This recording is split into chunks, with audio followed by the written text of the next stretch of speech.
함께 하나님의 말씀 봅니다. 에스더서 4장 1절에서 17절까지의 말씀입니다. 우리 서로를 향해서 예수님 때문에 행복하십시오라고 인사하겠습니다.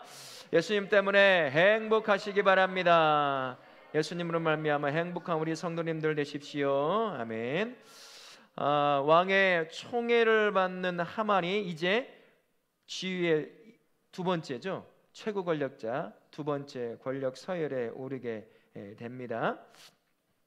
그 하만이 모르드게뿐만 아니라 바사대국 전체에 퍼져 살고 있는 유다 사람들, 그 모든 사람들을 죽이려고 해요. 왕에게 조서도 받아내고 왕이 끼고 있는 절대 반지를 왕에게서 얻어 자기 손가락에 끼고 이제 조서와 반지만 가지고 어디든 가면 다 왕의 명령처럼 따를 수밖에 없는 그러한 상황에 놓여 있습니다. 조서를 통해서 아달월 13일에 유다에 있는 모든 자들을 다 죽이라. 그리고 그들이 가지고 있는 자산을 다 너희 것으로 갈취해도 된다라고 하는 조서가 아주 급하게 바사대국 전체에 퍼져나가게 되었습니다. 또 하물며 이것을 할 수 있도록 하만이 왕에게 뇌물을 바쳤어요. 얼마를 바쳤을까요? 은 1만 달란트를 바치기로 합니다. 왕이 받고 포로로 끌려온 작은 민족 없앤다는데 그거 무슨 손해 보는 일도 없는 거죠. 그러니까 그대로 받고 그렇게 허락해 주는 거죠. 그가 작성한 조서 내용이 유다인 전체에 알려지면서 아달월 13일 날이 다가올수록 모든 백성이 공포에 시달리기 시작하는 거죠. 이제 다 죽었구나 라고 말이죠.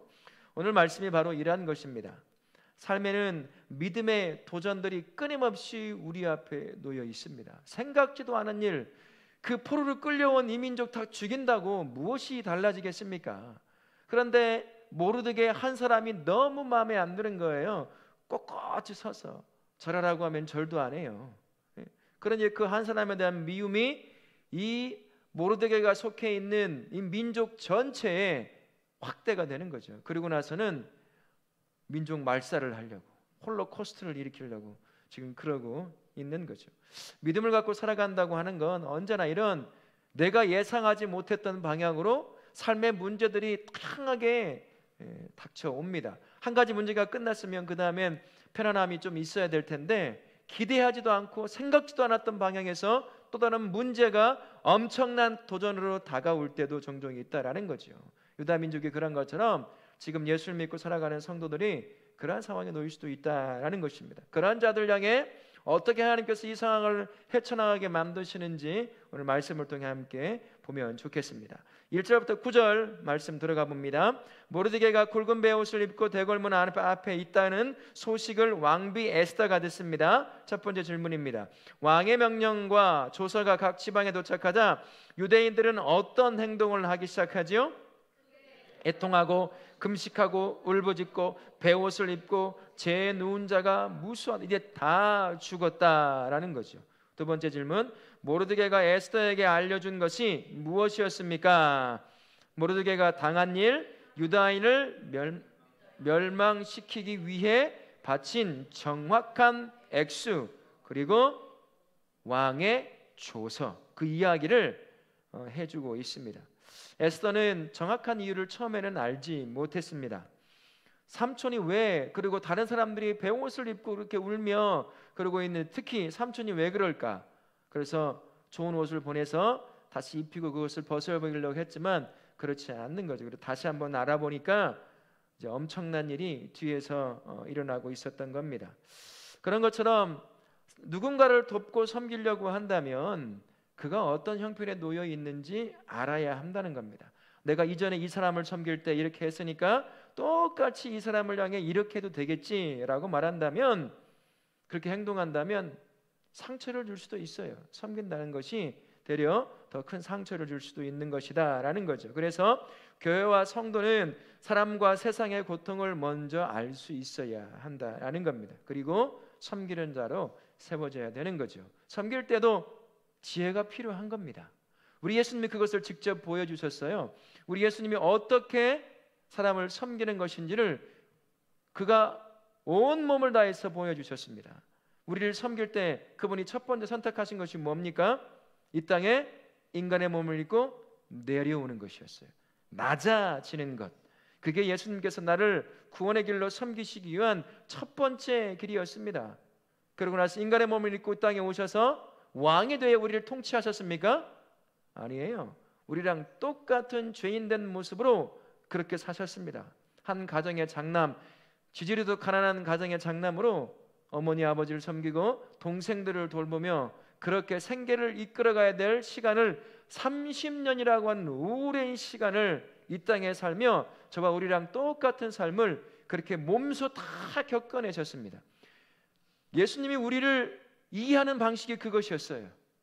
우리의 삶이 어떤지, 몸을 입고 살아가는 게 무엇인지, 죄된 세상에서 살아간다는 게 무엇인지 직접 예수께서 인간의 몸을 입고 오셔가서 그것을 그대로 경험하셨다는 겁니다.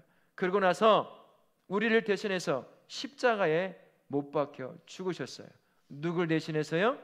나를 대신해서요.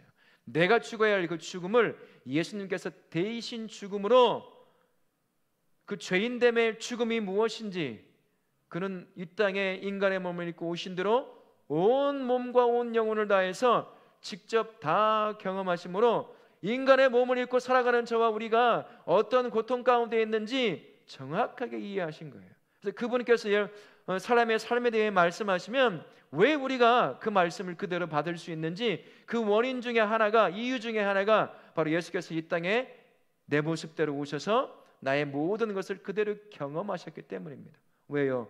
나의 고통이 얼마나 큰지, 왜 이들에게 구원의 은혜를 베풀어야 하는지를 직접 몸소 다 경험하시면서 이해하셨기 때문인 거죠. 우리가 복음을 들고 밖으로 나갈 때, 누군가를 향하여 섬길 때 이 자세가 필요합니다. 내 마음대로, 내가 하고 싶은 대로 누군가를 섬겨요. 여러분, 그러면 어떨 때가 있을까요? 내 마음대로 내가 섬기고 싶은 그 마음대로 섬겨 누구를. 누군가에게는 좋을 수도 있어요. 그럼 어떤 사람에게는 되려 그게 폭력적으로 다가올 수 있습니다. 여러분, 지금은 거의 없지만요, 복음을 전할 때 옛날에는 정말 많았죠. 그리고 서울역이나 가도 지금도 가끔 한 번씩 드러납니다. 앞뒤에다가 그 간판 같은 빨간색 만들어 놓고 빨간 십자가 들고 딱 외치는 마디 두 마디밖에 없어요. 뭐였습니까? 예수 천당, 불신 지옥. 이게 맞는 말이에요? 틀린 말이에요? 정확하게 맞는 말이에요. 그러나 전달하는 방식에서는 어떻습니까? 굉장히 무서운 말을 하는 거예요. 나 예수 안 믿는 게 지옥 간다고? 지옥 간다고? 이런 말이 들려오는 거예요. 폭력적인 거예요. 누군가에게는 믿지도 않는 신, 알지도 못하는 신이에요. 하나님. 우리는 아니까 이렇게 전달하면 다 알아요. 옳지, 그렇지, 맞아 하지만 예수님을 알지 못하는 사람들, 혹여나 교회에 누군가를 초청을 통해 왔다가 상처받고 떠나는 사람들에게는 그 말이 마치 주먹으로 한 대 때리는 것처럼, 칼로 찌르는 것처럼 누군가에게는 폭력적으로 다가올 수 있다는 거예요. 그 사람의 형편을 알지도 못해, 알려고 하지도 않아요. 그냥 그렇게 전달하면 되는 거라고 생각한다는 거죠. 그러다 보니 한편으로는 폭력적으로 다가오는 거예요. 맞는 말이지만 그런 일이 발생한다는 겁니다. 우리 예수님 우리에게 다가오셔서 나를 구원하실 때 그런 방법 쓰지 않으셨어요. 와서 너 나 안 믿으면 지옥이야. 얘 지옥 갔어. 우리 예수님 절대 그래 하지 않았어요. 어떻게 하셨습니까? 가서 대화하고 교제하고 그의 마음을 알아보고 위로하고 격려하고 치료하고 그런 방법으로 하셨단 말이죠. 우리 예수님이 그렇게 하셨어요. 우리가 복음을 들고 밖에 나가는 거, 복음을 들고 누군가에게 복음을 전할 때도 그게 필요합니다. 네, 알아요. 시간이 걸려요. 그거는. 그죠? 뿌리는 거니까.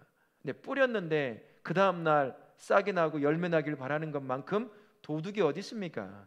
뿌려야죠. 기도해야죠. 그리고 계속 관심을 갖고 물도 주고 거름도 주고 해서 열매를 풍성히 맺게 하는 농부처럼 그렇게 남편을, 자녀를, 아내를, 부모를 그렇게 복음을 뿌려서 세워내야 하는 것 아니겠습니까? 30년쯤 복음 전하다가 어떤 권사님이 그러셨대요. 야, 내 남편은 이제 아닌가 보다. 지옥 갈 사람인가 보다. 라고 포기했다는 거예요. 포기하시겠어요? 30년 지났는데도 안 나오니까 교회? 모를 일이죠. 마지막 숨이 끊어질 때 그때 예수를 영접할 수도 있습니다. 그러나 우리가 해야 될 일은 그겁니다. 막 멱살 잡고 끌고 간다고 해서 복음을 믿게 할 수도 없는 일이고, 그가 마음의 문을 열어야 되고 그리고 예수님을 영접해야 되니까 말입니다. 여러분, 우리가 복음을 어떻게 증거하고 있습니까? 폭력적으로 증거하고 있지는 않습니까? 다른 사람의 형편, 이 지역에 살아가는 사람들의 상황도 이해하지 못한 채 그렇게 전하면 때로는 그 복음의 길이 막힐 수도 있다는 사실 기억하시고, 예수님이 나에게 찾아오셔서 나를 만나시고 나로 구원의 길로 인도하셨던 그 따뜻한 섬김의 방법을 생각하시고 주어진 자리에서 복음을 전할 때 그렇게 전하실 수 있는, 예수님처럼 전하실 수 있는 우리 성도님들이 되실 수 있기를 예수님의 이름으로 축원합니다. 아멘. 두 번째 말씀 한번 봅니다. 10절부터 17절 말씀입니다. 모르드게는 에스더가 동족을 위하여 왕께 간구하기를 바라죠. 첫 번째 질문입니다. 에스더가 왕을 찾아가기를 두려워한 이유가 무엇인가요? 왕의 없이, 좀 읽으세요. 안 보이세요? 주님, 찾아가면 죽습니다. 왕이 오라고 해야 나올 수 있어요. 왕비라도. 그 당시에는요. 절대 권력자였기 때문이죠. 두 번째 질문입니다. 모르드게가 이때를 위한 하나님의 포석일 수 있다고 말한 사건이 무엇이었습니까? 에스더가 왕후의 자리를 얻은 것이었어요. 에스더는 무엇을 결단하게 되죠? 3일을 금식한 후에 왕의 규례를 어기고 왕에게 나아가기로 결단합니다. 에스더가 삼촌 모르드게를 통해서 하만이라고 하는 절대 권력 2인자가 자기 민족 삼촌을 향해 무슨 짓을 하려고 하는지 이제 알게 됩니다. 그러나 나아가요. 두려웠겠죠. 그죠? 두렵지 않은 사람이 어디 있겠습니까? 그럼에도 나아가고 싶지만 지금 왕 앞에 나아가지 않은 지가 30이 다 되고 있어요. 이 말은 무슨 말일까요? 왕의 관심에서 멀어졌다는 얘기예요. 다른 후궁에 대한 관심이 생겨서 더 이상 치고 들어갈 수 있는 틈이 없어졌다는 얘기입니다. 그죠? 그런 상태에서 무턱대고 나 좀 사랑해 주시오라고 나간다면 죽는 수밖에 없다라는 것입니다. 하지만 삼촌 모르드게가 다시 한번 이야기해요. 네가 지금 왕위에 올라가 있는 것이 이 때를 위한 것 아니겠느냐, 그 말을 전하게 됩니다. 상황과 조건과 상관없이 하나님께서 옳은 것, 선한 것, 진리의 것으로 우리를 인도해 가면 그 상황을 뛰어넘어 믿음으로 순종할 수 있어야 한다라는 것입니다. 로마서 8장 28절에 이런 말씀이 있어요. 같이 한번 읽어보겠습니다. 로마서 8장 안 올렸나요? 해놓고 안 올렸나 보네요. 제가 한번 읽어봐 드릴게요. 하나님을 사랑하는 자, 곧 그의 뜻대로 부르심을 입은 자들에게는 모든 것이 합력하여 선을 이루느니라 라는 말씀이 있습니다. 에스더, 모르드게, 그리고 그가 속해 있는 민족, 유다 민족만큼 합력하여 선을 이루시는 하나님의 그 놀라운 선을 경험한 민족은 없을 겁니다. 생각해 보십시오. 작은 나라에 그 나라에 포로로 끌려왔어요. 멸망해 가지고요. 그런데 그 중에 어린 여자 아이가 왕후의 위치에 올라가 있습니다. 가능한 일이 아니었단 말이죠. 근데 그 가능하지 않은 일이 그에게 일어났어요. 포로로 끌려온 종처럼 살아가야 될 모르드게라고 하는 사람이 관직을 얻어요. 그렇죠? 거기에 더해서 왕을 죽이려고 하는 그 살해 음모를 발견합니다. 그리고 왕을 살려내요. 업적을 쌓기 시작합니다. 그들 삶에는 일어나지 않을 법한 수십만 분의 1 정도에 한 번씩 일어날 법한 일들이 시간차를 두고 하나씩 이루어지기 시작해요. 그리고 모르드게가 하만이 유다 민족과 자신과 에스더와 이 모든 사람들을 어떻게 행하려고 하는지 알게 되는 거예요. 이 모든 일이 서로 연관이 없어 보입니다. 지금 당장에 인간으로 보면은 별로 관계가 없어 보여요. 우연히 그럴 수도 있겠지. 운이 좋네, 행운이네 라고 말할 수 있을 법한 것들이지만 하나님이 보셨을 때는 다른 겁니다. 서로 연관성이 없는 것들을 하나님의 안에서 보면, 하나님이 이끌어가기 시작하면 그 모든 것들이 합력하여 선을 이루는 그런 능력들이 되기 시작하는 거예요. 지금이 그때라는 겁니다. 누구도 살려낼 수 없어요. 최고의 권력 순위 2위, 그가 모든 걸 완벽하게 준비해 놨습니다. 아달월 13일만 되면 그냥 나와서 죽이면 되는 거예요. 유대인들이 모아놓은 재산 죽이면 자기 것 된다고 하는데, 어느 나라 어디에서 온지도 모르는 희한한 언어 쓰고 있는 그들을 죽이는들 누가 아무도 뭐라고 안 해요. 법적으로 허락이 돼서 하루 동안 다 죽여도 상관없다고. 누가 안 나서겠어요? 지금 요이 땡만 기다리고 있는 겁니다. 지금 그날만 딱 되는 즉시에 칼을 들건 낫을 들건 가서 다 죽이고 원한 있던 사람 거 다 내 것으로 만들면 되는 거예요. 그 완벽한 계획을 짜 놓으셨습니다. 짜 놓았어요, 하만이라고 하는 사람이. 근데 그것이 합력하여 이 모든 것을, 그 유다 민족이 다 죽어야 되는 바로 그때 살려냄의 역사로 합력하여 선을 이룹니다. 그가 에스더가 왕후가 된 이유가 바로 이것 때문이었어요. 모르드게가 관직에 올라 관직의 일을 하다가 내시들이 왕을 죽이려고 하는 그 음모를 볼 수밖에 없던 그 위치에 올려졌던 것이 바로 이때를 위함이었습니다. 그래서 바사라고 하는 거대한 이방의 민족 안에도 여전히 하나님이 모든 것을 통치하고 계신다라는 것을 그들을 살려내는 방법을 통해서 보여주신 거죠. 비록 너희가 포로로 끌려와 있다 하더라도 나는 너희를 한 번도 잊어본 적이 없다는 거예요. 너를 죽일 것 같은 그 상황에 놓여 있다 하더라도 나는 그것조차도 너희를 살려내고 너희를 보호하는 그 합력하여 선을 이루는 도구로 사용할 수 있다는 것을 분명히 보여주신 것입니다. 그 하나님 지금도 우리 안에 살아계셔요. 여러분 안에 살아계시고 우리 교회 안에 살아계십니다. 합력하여 선을 이루시는 하나님, 그 눈을 가지고요 내가 살아가는 삶의 현장을 볼 수 있어야 된다는 거예요. 그러면 어떤 일이 발생할까요? 내가 만나는 사람, 내가 만나는 사건, 내가 놓여있는 나를 아프게 하고 힘들게 하는 그 모든 상황들이 어떻게 보일까요? 나를 죽이는 걸로 보일까요? 나를 멸망시키는 걸로 보일까요? 무엇으로 보이기 시작할까요?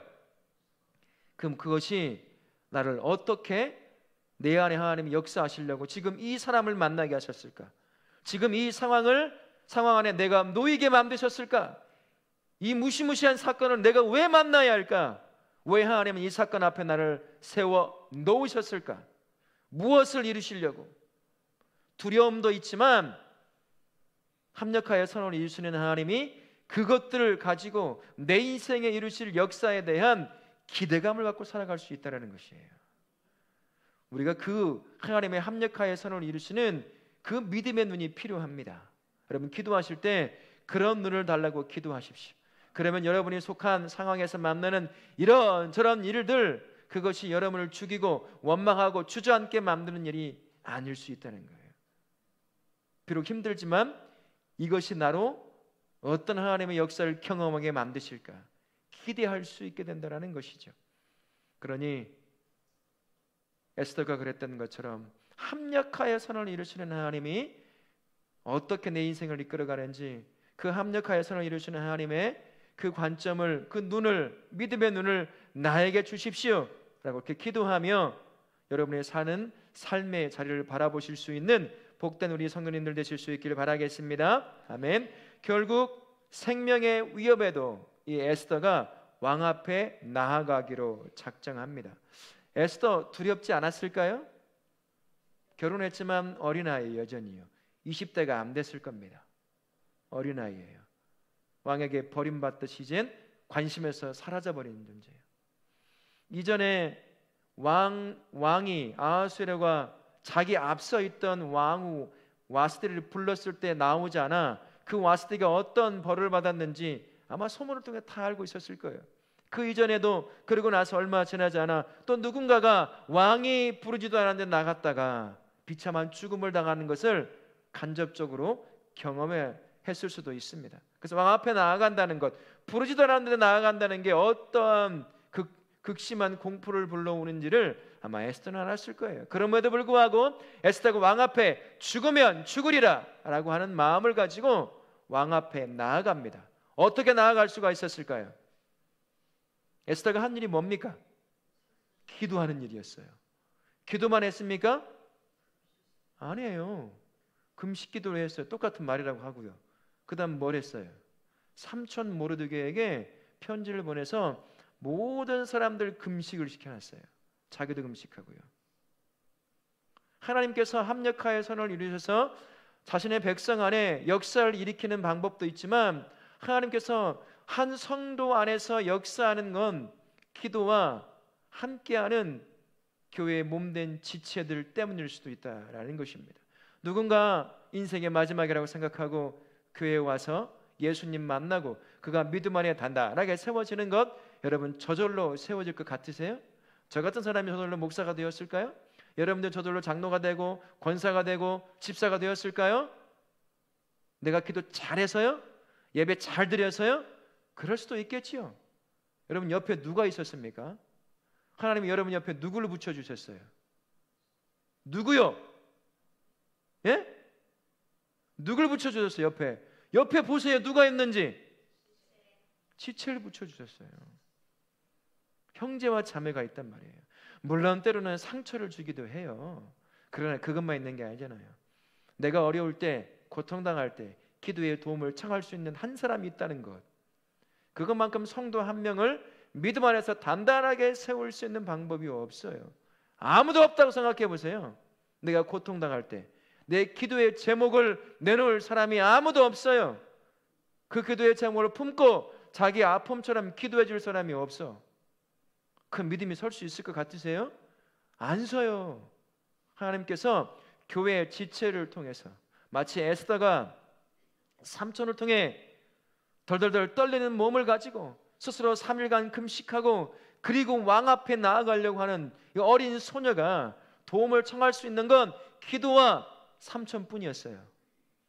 삼촌에게 날 위해 기도해달라고, 금식하며 기도해달라고.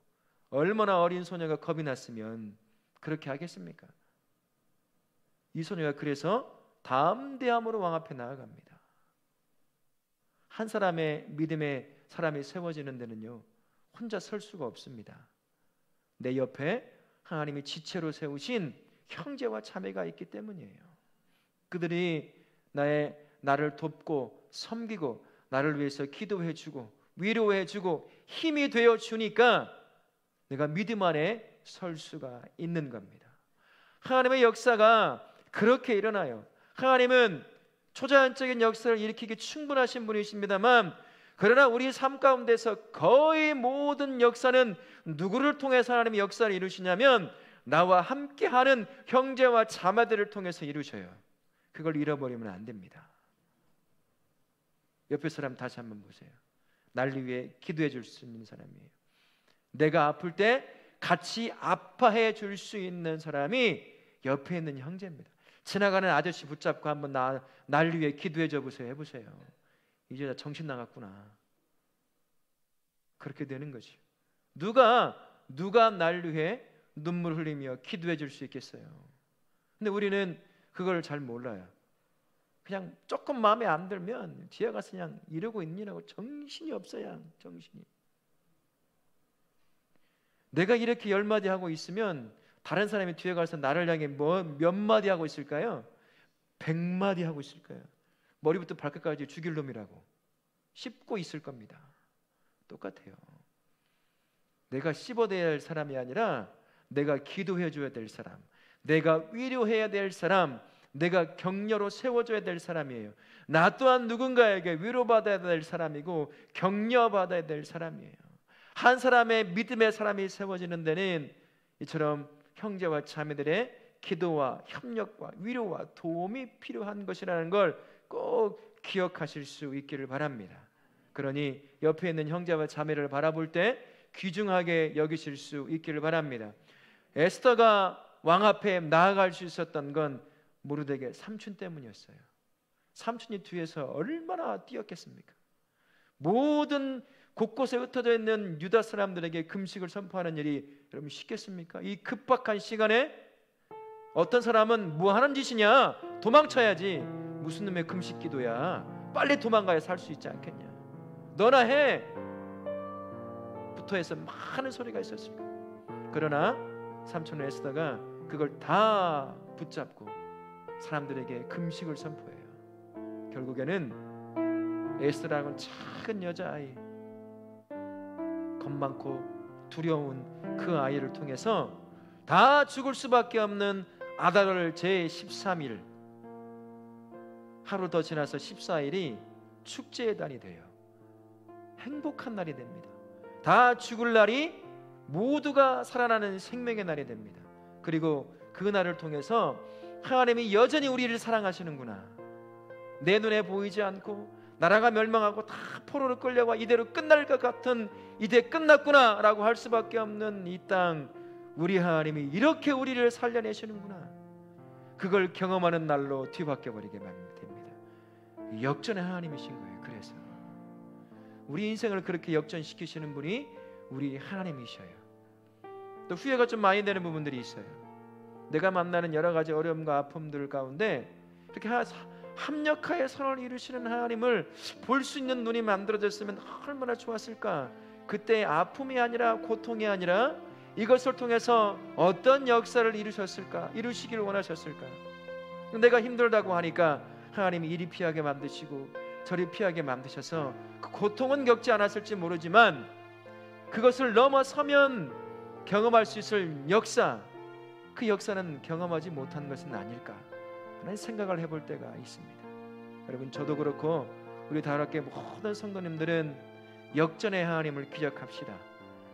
모든 상황을 뒤엎어 아무것도 누구도 해결할 수 없을 법한 그 상황을 친히 역전시킬 수 있는 그 하나님을 철저히 붙잡고 내 삶에서 수많은 역전을 일으키시는 그 하나님을 붙잡고 살아가실 수 있는 우리 모든 다락계 성도님 되실 수 있기를 예수님의 이름으로 축원합니다. 아멘.